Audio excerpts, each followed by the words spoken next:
নমস্কার, আমি মৌমিতা। আমার নতুন আরেকটি ভিডিওতে আপনাদেরকে স্বাগত। এই যে সকাল সকাল কিন্তু আমি খেতে বসছি, আর পাশের বাড়ির থেকে আমাদের জন্য নবান্ন পুজোর প্রসাদ দিয়ে গেছে, চিড়ে মুড়ি এই সমস্ত মিষ্টি টিষ্টি।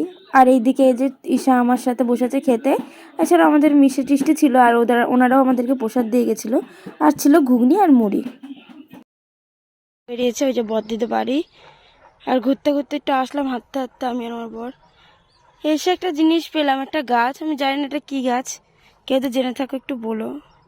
খুব সুন্দর মানে লাগছে, মানে দেখতে পুরো পর পর পর পর এত গাছ এখানে।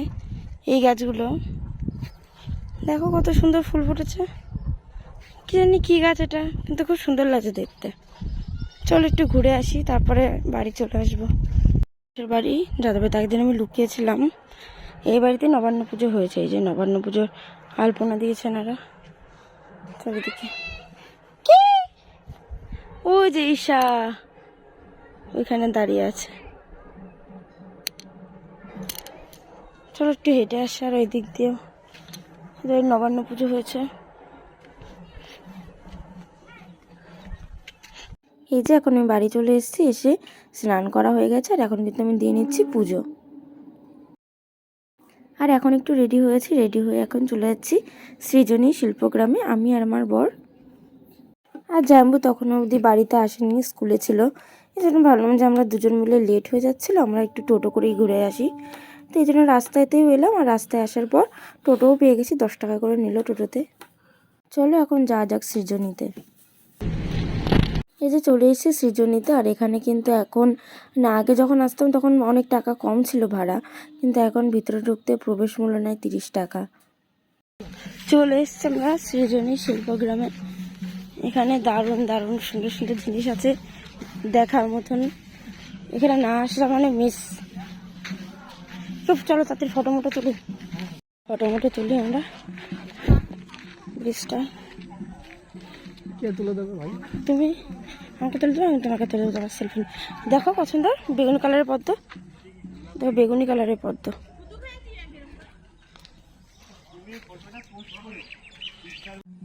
দেখো কতটা সুন্দর লাগছে, বেগুনি কালার। আমি প্রথম দেখলাম এরকম কালারটা। এখানে ভালো বোঝা যাচ্ছে না। এখানে ভালো বোঝা যাচ্ছে না কালারটা, কিন্তু কালারটা পুরোপুরি পার্পল কালার একদম। এই যে পোর্ট্রেটটা তুলে না, অবশ্যই নাচ হচ্ছে, চলো আমরা দেখতে যাব। দেখো এগুলো কিন্তু সব নিজের হাতে করে তৈরি করা, এইগুলো সব হাতে তৈরি। এই জন্য এই জায়গাটার নাম সৃজনী শিল্পগ্রাম, মানে এখানে সমস্ত শিল্প আছে। এইটা তো কত দারুণ লাগছে কৃষ্ণটা।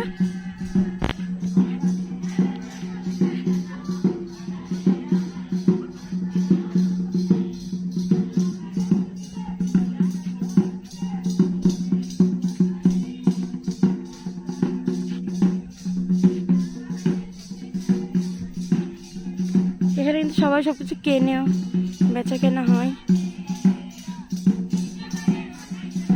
দেখেছো হাট বসেছে ভেতরে, কি সুন্দর।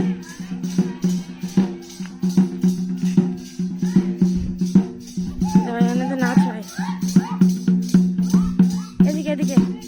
চলো এখন মোটামুটি এই দিকটা একটু ঘুরে নিই। কিছু মানে কেনাকাটি করার নেই আপাতত, তো এখন ঘুরে নিই আশপাশটা।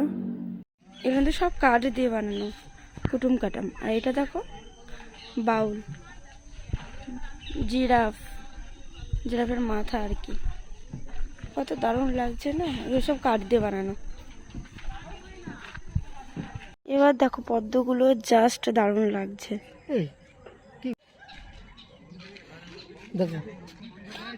সুন্দর হয়েছে। এসব চিত্রপট আছে সব ঠাকুর দেবতাদের। না এটাকে বলে হ্যাঁ। দেখো কতটা দারুণ। বলো তো কি সাঁওতাল বিদ্রোহ। এই যে সিধু কানু, লক্ষণ, তিলকা মাঝি, বিরসা মুন্ডা।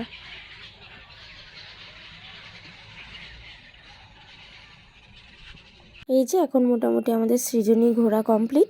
এখন আমরা চলে যাচ্ছি বাড়ির দিকে। আর বদ্দিদের এখান থেকে যেহেতু অল্প একটু হাঁটা পথ, তো আমরা হচ্ছে যে এবার আর টোটো করে যাবো না, এবার গল্প করতে করতে হাঁটতে হাঁটতে যাবো কালীশাহর মোড় অবধি। দেন ওখান থেকে আমরা ফুচকা টুচকা নিয়ে এসে আমার জন্য ফুচকা টুচকা নিয়ে আমরা বাড়ি চলে যাব। এখান থেকে আবার হাঁটতে হাঁটতেই যাবো, এটাই ঠিক করলাম।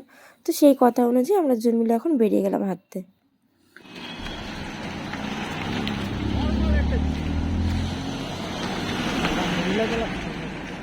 আমরা এখন রাস্তাতে হেঁটে হেঁটে যাচ্ছি বদ্দি বাড়ির থেকে একদম কাছে, যেহেতু সেজন্য শিল্পগ্রামটা, তাই আসার সময় একটু টাইম শর্ট ছিল বলে টোটো করে এসেছি। এখন হাঁটতে হাঁটতে যাচ্ছি আমরা কালীশাহর মোড়, ওখানে গিয়ে ফুচকা খাবো, তারপর ফুচকা নিয়ে বাড়ি যাব।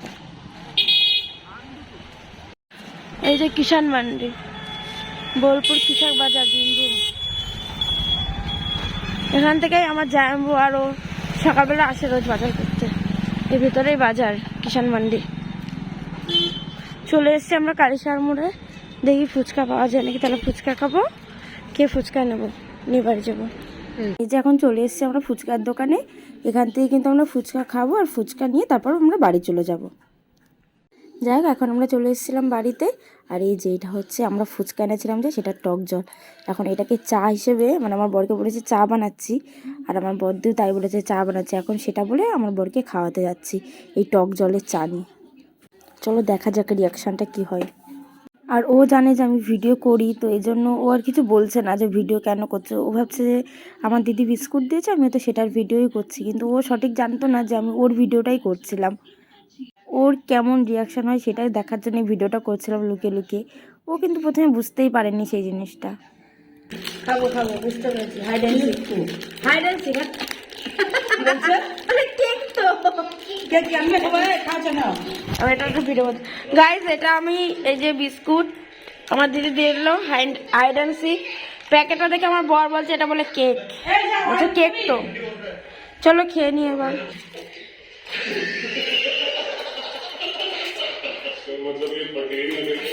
এই যে গাইজ, আমার বর এখন খেতে বসছে চা দিয়ে বিস্কুট দিয়ে। এটা গুগলি গুগলি।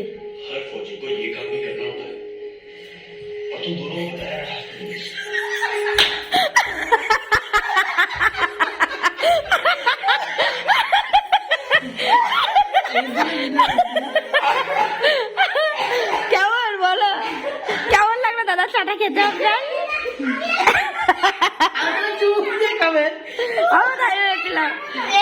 একটু বেশি মজা হতো। খাও খাও, চাটা খাও। চাটা কেমন লাগলো বলো? হ্যাঁ, চা, এই যে চা, টক জল দিয়ে দিয়েছি ওকে খেতে।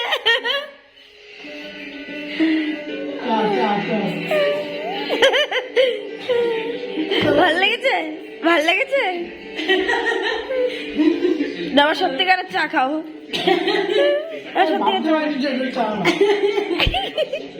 এটা কিন্তু বেশ হাস্যকর একটা ব্যাপার। এই পদের জাম মশলা করা হবে এটা। তুই জানিস না বদ্দি, যেদিনকে আমাদের বাড়িতে প্রথম গেল, ওই দিন যে কি করেছিল ওকে, মিষ্টির বদলে মাটির মিষ্টি নিয়ে সুস্মিতার মুখে দিয়ে দিয়েছিল। আর ওর সাথে ভালোভাবে খেয়েও ছিল নয়ন।